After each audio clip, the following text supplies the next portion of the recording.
straight after this. I'll show you after. You'll be brought down and shown where to go.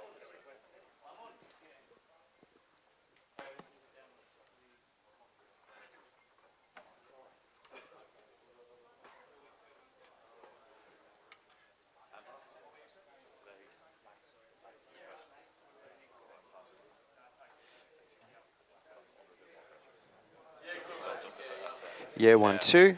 This is a level check. Yeah, 1, 2. Yeah, 1, 2. Yeah, 1, 2. Yeah, 1, 2.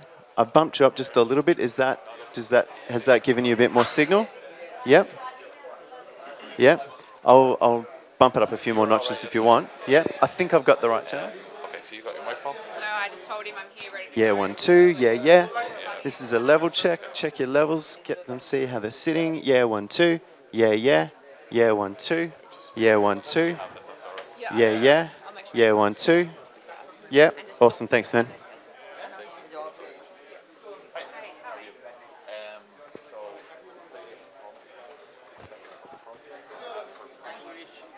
gentleman in the light blue shirt. That's the second question. On the other side? Yeah, on the other side, see there? Just beside the guy in the red. And then the play player from there.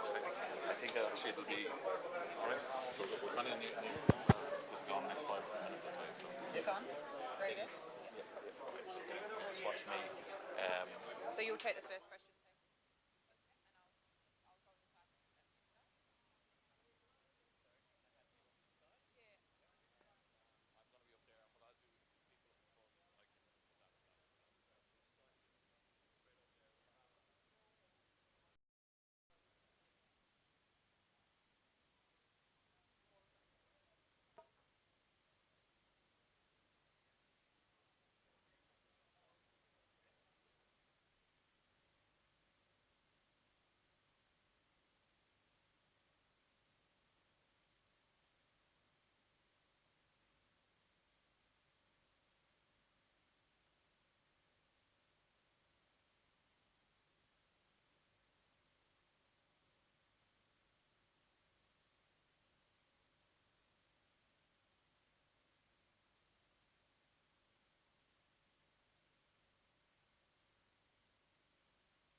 Ladies and gentlemen, sorry, just for the final time, I know.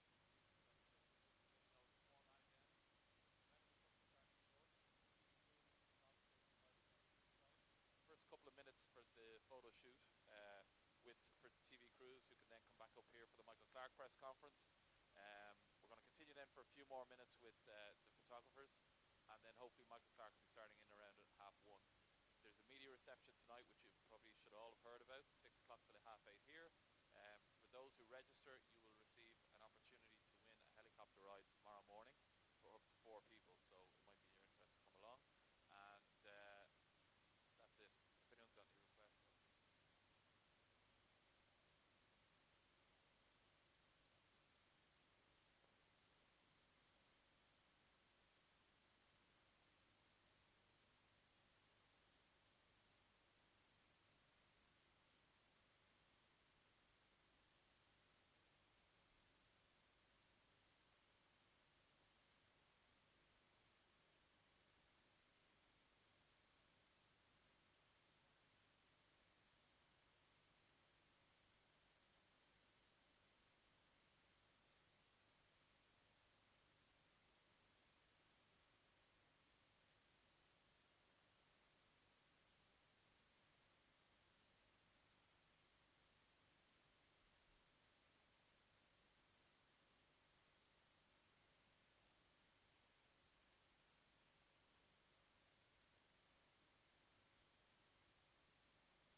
level check, yeah, 1, 2, yeah, 1, 2, level check, yeah, 1, 2.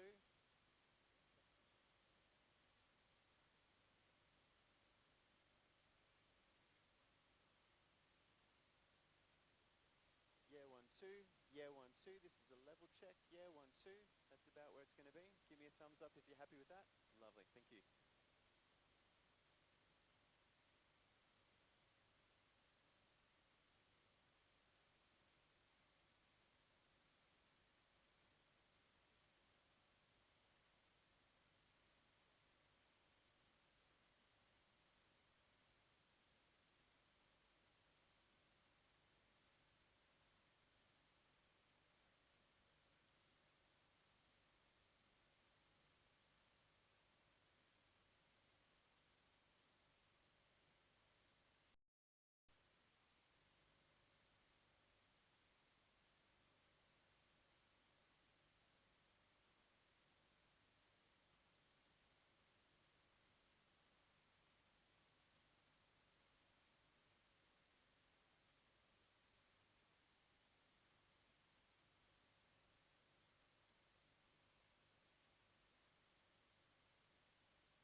Yeah, 1, 2, yeah, yeah.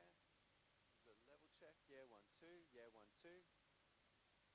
Checking levels, yeah, 1, 2.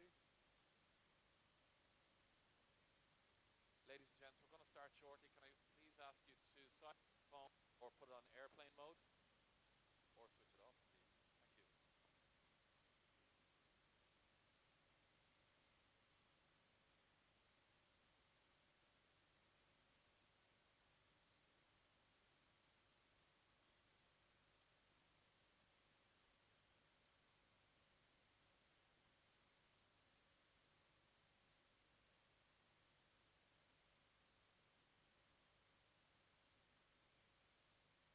Jesus. Okay, and we're going to start now shortly, okay? Thank you.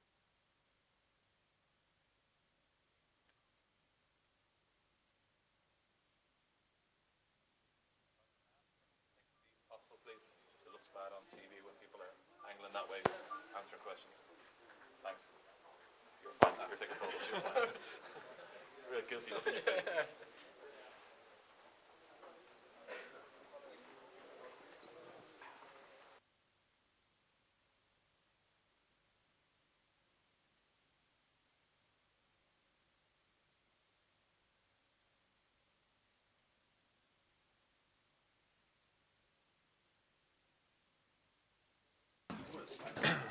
Ladies and gents, if you could take your seats, please.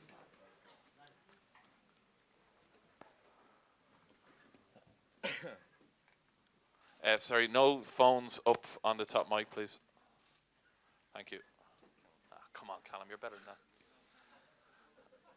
Okay, ladies and gents, if you could take your seats, please. Thank you very much for your attendance. As you'll see, we've New Zealand captain Brendan McCullum here.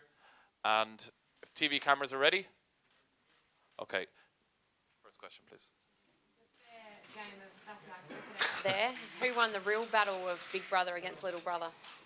Well, I think he won, but I definitely hit him for some massive sixes as well. So, and that's what's more important, I think. So, it was a good game. It was good, entertaining training. The boys are in a nice, relaxed state, and yeah, just enjoying themselves. And obviously, tomorrow's a huge occasion. But what served us so well all the way through has been in a nice, I guess, relaxed, calm, emotional state, and that'll be the same tomorrow. We'll go out there and just try and do our best. Brendan, down the back with the workers. There's a few, yeah. Can the little kid from South Dunedin believe that this is about to happen tomorrow? Yeah, it's pretty amazing. I think so far the ride that we've been on, I've said it time and time again, but it's been the greatest time of our lives. It's been an amazing trip. We dreamed right at the start, and to now give ourselves a 50-50 chance in the final is an amazing achievement. So we've done some special things over the last little while. We've had some tremendous support back home, and also from around the world as well. And I think the brand of cricket that we've played has really touched a lot of people and endeared ourselves to a lot of people who follow this game. And we've got one more big hurdle tomorrow, and we'll give it everything we possibly got. And hopefully, if we play well, then we'll be smiling at the end of the day, and then we'll be able to look back on a really fantastic campaign and something which would hopefully invigorate the game in New Zealand. You've used racing analogies from time to time during the World Cup. Is this like Kiwi in the last, about to rip the Melbourne Cup away from the Aussies? That would be nice, wouldn't it? I'm not sure what odds he went out at that day, but I'm sure tomorrow we'll go out as the underdogs. And I've said all the way along that underdogs or favourites is a relevant tag once the game gets underway. But I do like some racing analogy, and I've used plenty of it throughout the World Cup, and I'll be using some tomorrow as well. Just down the back here, mate. Just sort of following on from that, actually, look, well, you obviously like the horses. I think the TA, but you said you got a 50-50 chance for TA. They're $1.45 New Zealand, $2.60. If you weren't playing tomorrow, you'd probably fancy those odds, wouldn't you? Question in the current climate, Andrew. I went to Moonee Valley last night though, and managed to watch some horses. That was good fun. We got entertained there, and it was great to be able to, I guess, relax leading into such a big game as well. But yeah, I obviously like my horses, and I've said about this team as well that at times referred to as a horse, and I've said the horse is never better. And I stand by that comment as well. We'll play well tomorrow. It doesn't guarantee us anything. It doesn't mean that Australia won't beat us. But I'm very confident that we'll turn up and display our skills just as we have done throughout the tournament. So we'll give ourselves a good chance. Cast your mind back to the start of the tournament. This is obviously the position you would have wanted to be in come the end. Against Australia at the MCG, is this the final you wanted? Yep. Yeah, I think that's a fair call. 100,000 people in Australia's backyard, Melbourne cricket ground, the history and the traditions, and the Coliseum with which it is, against a very good Australian team. And yeah, it's been a great ride so far. But this is, I guess, the ultimate game for us to be able to play, and everyone's very excited about it. I'm sure some guys will be nervous tomorrow morning, but I think there's a sense of excitement about what we're going to be able to, about us going out there tomorrow and pitting our skills against the best in their backyard. So it certainly whets the appetite and creates the greatest stage that we can ask for. So tomorrow's going to be a special day. Brendan over here. On the flight over here from Auckland, you said something to a teammate in a different context, and that was that nothing is too difficult. In a sense, is that the sort of the mantra which has gotten you this far here? To a degree, yeah. I think I was trying to organise golf, and we only had 2 tee times, and it meant that we we're going to have 9 players. So, but yeah, it was, I guess, in a throwaway sort of a line. That's kind of one of the things which we've tried to install within the group, that there's no challenge which is insurmountable. With a lot of hard work, a lot of heart, a lot of belief, and make sure that everyone's heading in the same direction. You're able to play a brand of cricket which gives you your greatest chance, and that's what we've had throughout this World Cup, and we've built it over a period of time. Again, it doesn't guarantee you success, but it gives you your greatest chance, and I know tomorrow will still remain authentic to how we play. We'll play an aggressive brand of cricket with bat, ball and in the field. We'll play with the humility with which we've played with throughout this campaign as well, and hopefully the big fella upstairs shines on us when the pressure situations come into play. Quite a lot's made about the size of this ground compared to what you've been playing through back at home in the World Cup. Have you been getting your bearings and just taking in this vast arena? What are your thoughts about this massive stage compared to what you've been playing in back home? Yeah, it's got a different quirk to it, but we've played on different grounds all around the world. I think even if you look at Abu Dhabi and over in the Emirates, we've played on that ground. That's a big ground as well. Obviously, doesn't have the same amphitheatre that obviously the MCG presents, but I think boundary sizes, yes, they're bigger, but in this day and age with bigger bats as well, it brings into play. It still brings into play the 4s and 6s. So, look, we'll adapt accordingly. It's something that we'll relish. I think we'll look forward to the opportunity to play in such a big stadium and a different kind of cricket ground, and we'll give it a good shake. Brendan, given Dan Vittori's troubles with his body, do you sort of marvel that he's having such a big on-field impact now? And I guess how do you and the rest of his teammates see what he's done all over his career? Yeah, I guess marvelled all through his career. He's a tremendous ambassador for the game in New Zealand and also worldwide. I think right throughout his career he's played it in the right spirit. He's given over half his life to this game. He's been an outstanding teammate and a very close friend as well. And when I guess the curtain does come down on his career, he'll still have many fond memories and close mates from his time playing in this team. So look, he's been instrumental to us getting to this point in the tournament.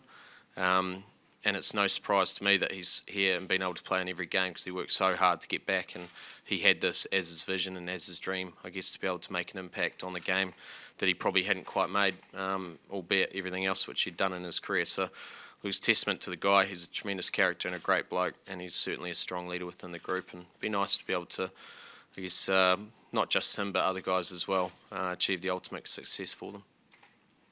Brendan, usually teams have a 2 to 3 year run up to the World Cup, preparation, etc., etc. Everybody gets to see what happens on the field, but what is it on, what's been done on the background in preparing for this World Cup, in terms of players, etc., etc. Could you talk about that run up to the World Cup? Yeah, I guess it wasn't so long ago that we weren't in a great space in international cricket. And I guess, we went through some pretty tough times, but what that did, it allowed us to strip things right back, allowed us to be able to we needed to be totally honest with where we sat in the international game and how we were viewed, I guess not just within New Zealand, but also externally. And that's not just as cricketers, I think as people as well. And then also develop or understand the style of play that we wanted to play, which would give us our greatest chance of beating the bigger teams on more regular occasions and also being able to win World Cups. So I guess at that point in time, we stripped it all back, and then we started to try and plot our way forward. And look, it's been almost the perfect way back, to be honest. We've still had some tough times along the way. We've lost some personnel on the way through. But I think what we've got at this point in time is a group of guys, not just on the field, but backroom staff, reserves, even guys on the periphery of the squad as well, who are all desperate to represent New Zealand and make a difference during the time that they have in this game. We're also all on the same bus, heading in the same direction, and that allows us to be rather instinctive on the field and pretty, I guess, brave as well, because you're going to get total buy-in from the group. So look, we've got a great group of guys from 1 through to 25 in the squad, and they're guys who it's been a pleasure to be able to share this experience with. And it won't stop at the end of the World Cup. We know we've still got a lot of hard work to do to achieve what we want in this game and where we want to stand in international cricket, but we've made a good start. Brendan, the last time you played Australia, it became a bit of at the end of Mitchell Starc, Trent Bolt slugfest. So what are your plans for Mitchell around, and how crucial will Bolt be for your chances? Yeah, Mitchell Starc bowled an outstanding spell in that last game, as did Trent Bolt, and they both were able to get the ball to swing quite substantially, and they posed a lot of questions. They bowled a lot of wicket-taking deliveries. It was a great game of cricket. Advertisement for the game and something quite different from the high-scoring thrillers that we've seen. It was a low-scoring thriller, played in front of a packed house, and I guess it was a bit unlucky that one team had to win and one team had to lose. But I think it will be no different tomorrow, that both teams possess match winners throughout their squad, throughout their lineup, and I guess it's who grabs the key moments, which will determine the outcome of the game. But they've got many strong players and many match winners, and not just focusing on Mitchell Starc, but we've done our homework on all of them. And then we've also obviously made sure that we've embedded our plans as well for how we want to play, rather than, I guess, spending too much time focusing on them. Brendan, I'm not sure if you've read Martin Crowe's article today, but he wrote about his pride for you and the team, some of the boys being like the sons he's never had, and the fact that he's going to be here to see you guys play in a final, and it could be the last match he actually watches. I just wonder what that means to you and the other players to have him here. Yeah, I've read the article. I thought he's a fantastic writer. I think what he's going through at the moment is incredibly difficult. We had him involved in the group not so long ago as well, where he came in and spent some time with the team, and that was great. It seems to have really found peace with, I guess, himself and the game as well, and he's been instrumental in helping some of our guys within the team peel back their games and really focus on being able to develop individually, but also buy into the team collectively. So he's been a set, and there's many guys as well who have assisted guys individually, which has helped the team collectively. So it's really sad what he's going through, and we just hope that I guess he's able to find some peace in the time that he's got left. Hi, Brendan. This side. Just a couple of questions.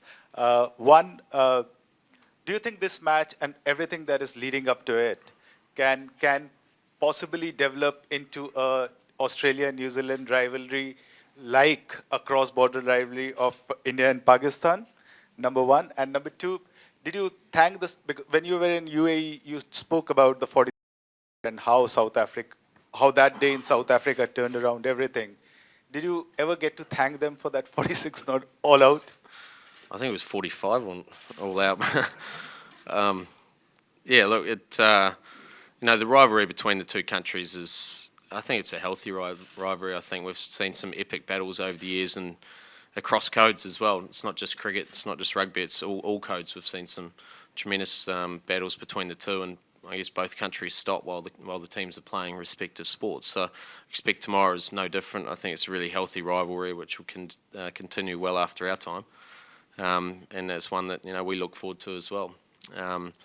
In terms of the 45 not all out, I think it was what I was sort of saying before about it gave us the ability to strip it right back, and that's sometimes whilst at that point in time it was a tough space to be in. I look back on it and say that I wouldn't have changed it. It's allowed us to get to where we're at in the game at the moment. It's allowed us to refocus what's important to us, that we, I guess, develop not just as cricketers but as people as well, because I think that's what our country, I guess what they enjoy most about this current team is that we've got humble guys who are out there trying their absolute best to represent their country and play an attacking brand of cricket. Attacking brand of cricket and needing to play the style of game that beat the top teams. I mean, do you feel like the aggression that the Kiwis play their cricket, is that something that maybe the Australians probably could be a little bit scared of because they're not used to having teams really serve it up to them like the Kiwis do? Yeah, I guess I look at the way that they play the game skill-wise and the way that we play the game skill-wise. We'll probably try and play it pretty similar. Both teams go about their work slightly differently. But in terms of the fundamentals of the game, I think it's played reasonably similar. So they're very attacking as well. I think led by Michael Clarke and his innovation as captain too. And I guess the way that their top order, they've got some devastating stroke players as well. And obviously their bowlers look to try and swing the ball and take wickets. So you flip that over, it's probably very similar to us. And I guess on their day, I guess that's why you see such a great contest as we saw last time, that both teams went toe-to-toe, and I'm sure tomorrow will be no different. So, yeah, I guess the outcome is unknown at this point in time, but I know the style of play will take out there tomorrow, and I'm pretty confident Australia will bring the same too, so it should be another really good contest. Can there be too much aggression? Too much aggression? I don't think so. I think for us, we need to play like that. That's how we're going to beat the big teams on regular occasions. We're not afraid of losing. We think about what we can achieve. It's not always going to work, and there's going to be times where you come out on the wrong side of it, but that gives us our greatest chance of success against big opposition teams on a regular basis. So we'll continue to play like that. It develops a sense of fearlessness about you, and also it develops a real can-do attitude as well, which I think we've seen even in boil it down to that last game. What we were able to achieve in that was very much because of that attitude, I think. Brendan, There you go. mate, when you win the toss tomorrow, have you got a clear idea in your mind about what your preference would be? I guess we'll do it at this point in time, but we'll wait and see to what the overhead conditions present us with tomorrow. Pitch looks good. Obviously, outfield's outstanding, fast. We're going to play the same team tomorrow as what we played in the semi-final. And so I guess from our point of view, we'll go out there and try and be as good as what we possibly can. Whether we bat or bowl first is, we've won games batting first, we've won games chasing. So for us, it's more about the belief rather than an absolute necessity to bat or bowl first. Brendan, congratulations, mate, on making the final. Terrific stuff. Michael Clark's captaincy earlier. You guys, you're the same age. You made your debuts, one-day debuts, within 6 months of each other. You're now both captaining your countries. Do you believe you've got what it takes tactically to beat Michael? Well, I don't think it's Michael Clark versus me. I think it's Australia versus New Zealand, and well, I'm more than happy with the horse that we've got and the tactics that we're able to employ. So, again, it doesn't guarantee us success. The game that we've got is going to make us hard to beat if we're able to execute that. And I guess innovation and instinct can only come from a place of hard work as well. And we've got to earn the right to be able to be as aggressive as what we want to be. And I guess Australia would be no different. So, yeah, I certainly don't see it as a Michael versus me final. It's and I'm sure that's where all the focus will be. Brendan, we all know the way you bat, which is extremely aggressively. With the size of the occasion tomorrow, do you change the way you bat, or do you just do exactly what you always do? Yeah, I'm not planning on changing. I'll stick to the same aggression. It'd be a bit silly to change, wouldn't it? I think. Look, we'll have a go. We'll step up tomorrow, and we'll try and be as good as what we have been throughout this tournament. And it gives us, as I've said, it gives us our greatest chance of success. So to try and play like anyone else is foolish. Last 4 questions, please. Brendan, just an extension of Tim's question earlier, this whole thing about the MCG. I think half your team haven't played here before. I don't think any of you have played here for 6 years. Going to be 90,000 people, most of them barracking for Australia. Is that at all? Is it going to feel like a 12th man almost? No, I think it's a great stage. It's a great stage to be able to test ourselves and the development that we've made. The boundaries are big, but the bats are bigger too, and I think you see the balls are flying. Oh, the overall atmosphere. I think AB de Villiers said the other day that Eden Park was probably the most electric crowd that he's played in front of. It's a different setup, the way that Eden Park was, and the crowd's right on you. So I think, I've played in front of 90 or 100,000 people at Eden Gardens as well. So once you're out there, once you're involved in the contest, the game remains the game. It's a contest between bat and ball, and as long as you get yourself in that state, it helps sometimes when you've got the crowd on your side, but ultimately it's not going to determine who wins or loses the game. Brendan, New Zealand, people think of New Zealand in sport, they think Dan Carter, Colin Meads, Grant Fox. How much does it mean to you that over the past 6 weeks you've sort of put your names up there at that kind of level and are being viewed in that way? Yeah, it's a pretty amazing ride.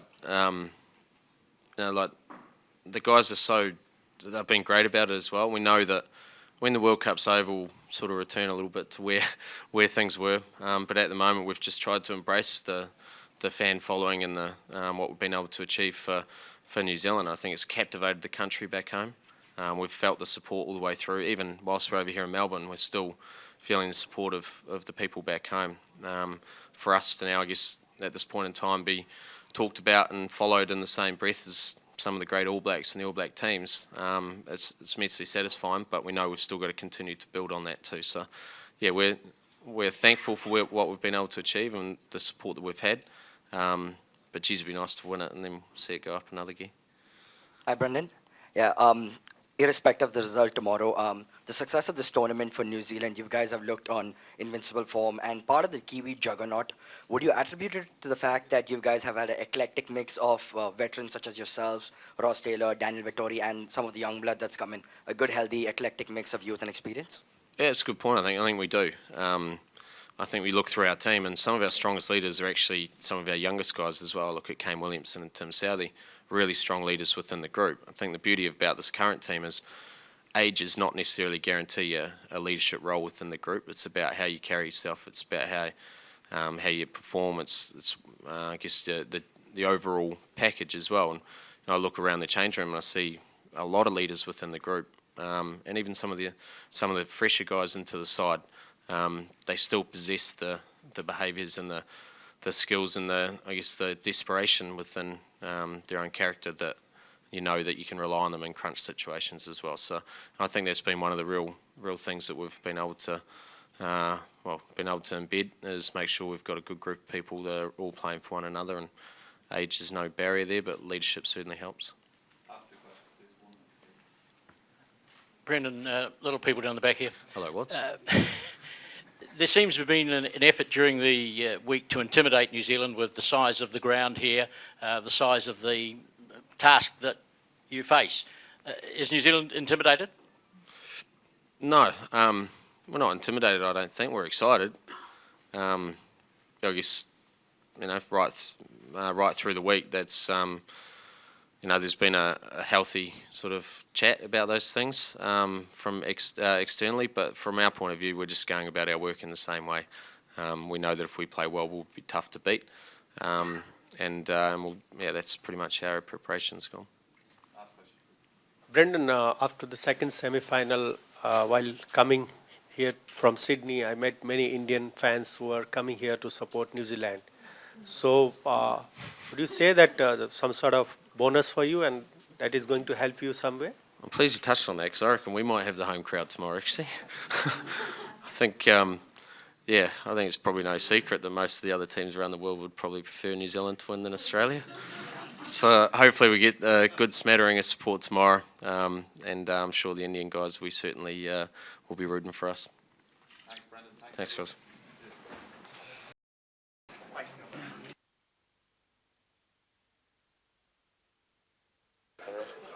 Yeah, we're going to go straight to him. Cheers, lads.